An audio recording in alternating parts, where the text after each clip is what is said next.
Hello everyone, welcome back to the channel. होइन, आजको भिडियोमा चाहिँ तपाईँहरूले आफ्नो ल्यापटपबाट होइन विन्डोजको कमान्ड प्रम्प्ट युज गरेर कसरी आफ्नो ल्यापटपमा सेभ भएको पासवर्डहरू चाहिँ हेर्न सकिन्छ। तपाईँको आफ्नो वाइफाईको पासवर्ड मात्रै होइन, तपाईँले अहिलेसम्म युज गर्नुभएको सम्पूर्ण वाइफाईको पासवर्डहरू कसरी हेर्न सकिन्छ भनेर देखाउन गइरहेको छु। तपाईँले आफ्नो वाइफाईको पासवर्ड जुनमा तपाईँ रिसेन्टली कनेक्टेड हुनुहुन्छ त्यसको चाहिँ सजिलैसँग प्रोपर्टिजमा गएर हेर्न सक्नुहुन्छ भने तपाईँ प्रिभियसली कनेक्टेड भएको वाइफाईको पासवर्डहरू होइन, प्रिभियसली युज गरेको नेटवर्कहरूको पासवर्ड चाहिँ कसरी हेर्न सकिन्छ भनेर चाहिँ त्यो भिडियो चाहिँ आज मैले देखाउन गइरहेको छु। होइन, त्यसको लागि चाहिँ तपाईँले के गर्नुहुन्छ भने विन्डो प्लस आर क्लिक गर्नुभयो भने तपाईँको चाहिँ रन खुल्छ। होइन, त्यसपछि गएर यहाँनिर गएर तपाईँले सिएमडी भनेर हान्नुभयो भने तपाईँको कमान्ड प्रम्प्ट ओपन हुन्छ। त्यसपछि गएर कमान्ड प्रम्प्टमा गइसकेपछि चाहिँ तपाईँले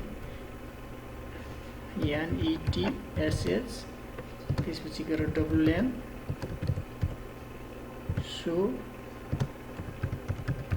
प्रोफाइल्स भनेर कमान्ड हाल्नुभयो भने चाहिँ तपाईँले चाहिँ यहाँनिर चाहिँ तपाईँको के हुन्छ सम्पूर्ण प्रोफाइलहरू देखाउँछ। तपाईँ जुन जुन नेटवर्कहरूमा कनेक्टेड हुनुहुन्थ्यो प्रिभियसली या अहिले कनेक्ट भइसकेको तपाईँको ल्यापटपमा जति पनि वाइफाईको नेटवर्कहरू सेभ छन् त्यो सबैको प्रोफाइलहरू तपाईँकोमा देखाउँछ।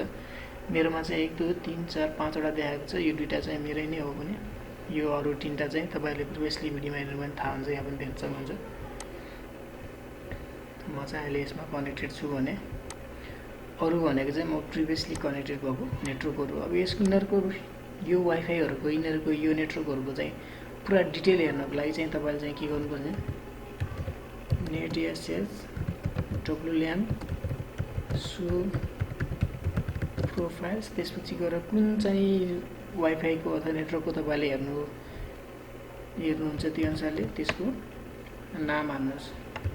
सपोज मैले अनराइभल भनेर हालेँ होइन, त्यसपछि गएर इन्टर गर्नुभयो भने चाहिँ तपाईँले यहाँनिर त्यसको सम्पूर्ण डिटेलहरू त्यो वाइफाई नेटवर्कको सबै डिटेलहरू देख्न सक्नुहुन्छ। भने त्यसपछि गएर त्यसमा चाहिँ पासवर्ड छ कि छैन भनेर चाहिँ तपाईँले यहाँनिर देख्न सक्नुहुन्छ। सेक्युरिटी की प्रेजेन्ट भन्नाको मतलब यो नेटवर्कमा चाहिँ पासवर्ड छ। अब त्यो पासवर्ड के हो त भनेर हेर्नको लागि चाहिँ तपाईँले के गर्नुपर्छ भन्दाखेरि NETSH WLAN सो प्रोफाइल्स अनराइभल key is equal to clear गरेर यो इन्टर गर्नुभयो भने चाहिँ तपाईँले यहाँ देख्न सक्नुहुन्छ की भनेर तपाईँले यहाँनिर सेक्युरिटीमा देख्न सक्नुहुन्छ। सेक्युरिटी की भनेर यहाँ प्रेजेन्ट भनेर दिएको छ भने तलपट्टि त्यो कीको कन्टेन्ट के हो भनेर भनेको छ भने $01 यो चाहिँ यो वाइफाईको पासवर्ड रहेको छ। त्यसपछि गएर म चाहिँ अब अहिलेको लागि चाहिँ मेरो आफ्नो वाइफाईको पासवर्डहरू हेर्छु त। त्यसपछि गएर म चाहिँ यसमा यसलाई अनराइभलको ठाउँमा मेसीले रिप्लेस गरेर हेर्छु।